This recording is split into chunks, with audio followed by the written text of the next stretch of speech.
थे। और विनाशकारी धमाकों से दहले खार्किव को लेकर ही खबर यह भी थी कि रूसी बमबारी से शहर में दहशत है। आपको बता दें कि कैब लेजर गाइडेड बॉम्ब से यहां रूसी हमला हुआ है और पार्किंग के पास बॉम्ब अटैक की यह तस्वीर सामने आई है। देखिए,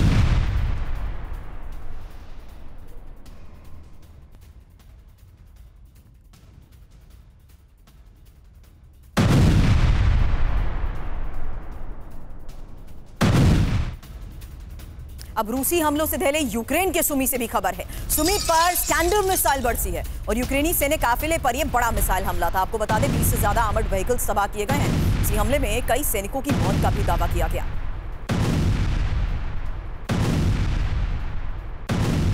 वहीं रूसी हमले में थर्मल पावर प्लांट भी तबाह हुआ है। यूक्रेन के कुराखोव में यह बड़ा हमला हुआ है। यूक्रेन के पावर स्टेशन पर एयर स्ट्राइक की गई। फ्रंटलाइन से 15 किलोमीटर की दूरी पर कैसे यह टारगेट हुआ, देखिए तस्वीर।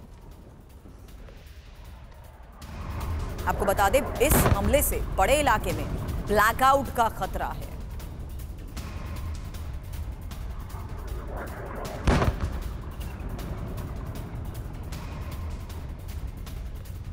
राजन सर, अब ये देखिए, जिस बात का मैं लगातार आज जिक्र कर रही हूं कि लोकेशंस कुछ बहुत ज्यादा इंपॉर्टेंट है। अब ये यूक्रेन का पावर स्टेशन है जहां पर एयर स्ट्राइक को अंजाम दिया गया है और फ्रंटलाइन से 15 किलोमीटर की दूरी पर किए गए इस अटैक से ब्लैकआउट का खतरा इलाके में।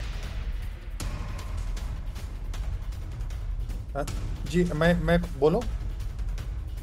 जी आवाज नहीं आ रही थी सुरभि, माफ करेंगे।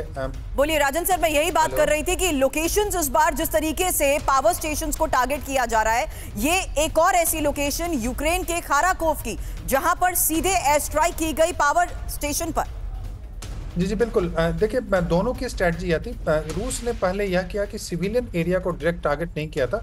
उसने जितने भी इंफ्रास्ट्रक्चर थे, पहले की मिलिट्री इंफ्रास्ट्रक्चर और उसके बाद उसने एनर्जी इंफ्रास्ट्रक्चर को टारगेट करना शुरू किया।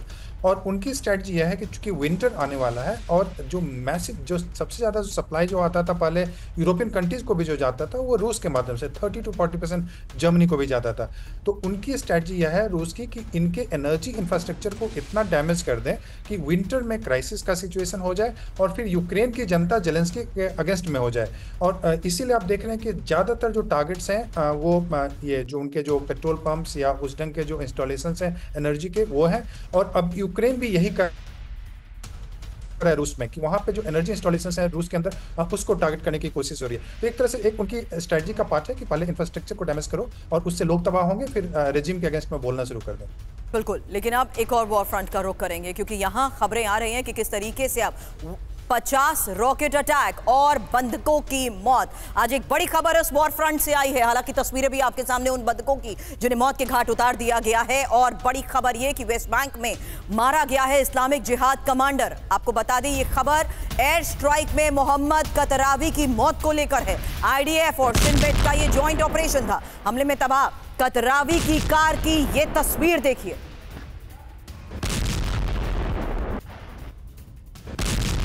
और अब इजराइल के गश एज़ियोन में बड़ा हमला हुआ है। कार बॉम्ब अटैक में भारी धमाका, हमले में कई गाड़ियां तबाह। वेस्ट बैंक में आईडीएफ ऑपरेशन का बदला। और इजरायली सेना पर बेहद करीब से हुए हमले को लेकर भी खबर आई, जहां राफा में हमास का ये गुरिल्ला अटैक। तस्वीर अल कसाम ब्रिगेड ने कैसे हमले को दिया अंजाम, देखिए इजरायली काफिले पर यह भीषण अटैक।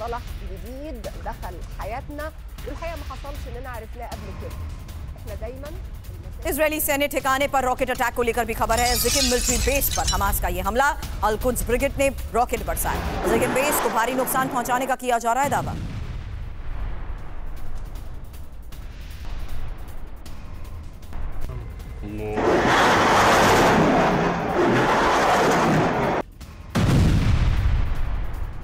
और अब हमास की टनल में मिले 6 बंधकों के शव को लेकर खबर। राफा में इजरायली ऑपरेशन के दौरान शव मिले। आपको बता दें 2 महिलाओं समेत 6 की हमास ने हत्या कर दी है और आईडीएफ दावा कर रहा है इजरायली ऑपरेशन से कुछ देर पहले ही हत्या को अंजाम दिया गया। तो 50 रॉकेट अटैक और बंधकों की मौत को लेकर क्या खबर सामने आई और किस तरीके से हमले को दिया गया अंजाम, आपको बता दें। ये बड़ी खबर सामने आई है कि एक टनल में कैसे बंधक छिपे हुए थे और आईडीएफ ये दावा कर रहा है कि इजरायली ऑपरेशन से कुछ देर पहले ही हत्या हुई। बंदूकों की हत्या कर भाग निकले हमास के लड़ाके। हालांकि 6 बंदूकों की हत्या को लेकर खबर। राफा में इजरायली ऑपरेशन के दौरान शव मिले हैं। जान गंवाने वाले बंदूकों में 2 महिलाएं शामिल हैं। आईडीएफ के हमास टनल तक पहुंचने से एक दिन पहले हत्या की आशंका जताई जा रही है। अब तक 97 बंदूकों में से 33 की मौत की पुष्टि भी हो चुकी है। हालांकि टाइम्स ऑफ इजराइल की तरफ से जिस तरीके से ये दावे किए जा रहे हैं, आपको बता दें 6 बंदूकों की हत्या की खबर सामने आई है। अब बंदूकों की हत्या पर लोगों का गुस्सा फूट रहा है। आपको बता दें तेल अवीव में सैकड़ों लोगों के प्रदर्शन को लेकर खबर है। नेतन्याहू सरकार पर बंदूकों के परिजन भड़क गए हैं। नेतन्याहू को बंदूकों की मौत का जिम्मेदार बताया। हमास से तुरंत बंदूकों की डील करने की मांग की गई है।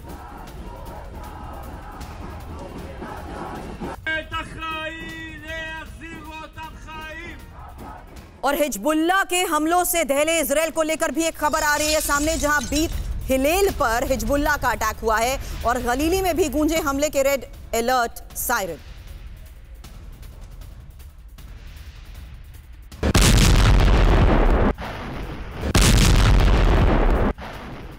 आप सभी मेहमानों को हमें ज्वाइन करने के लिए बहुत बहुत शुक्रिया।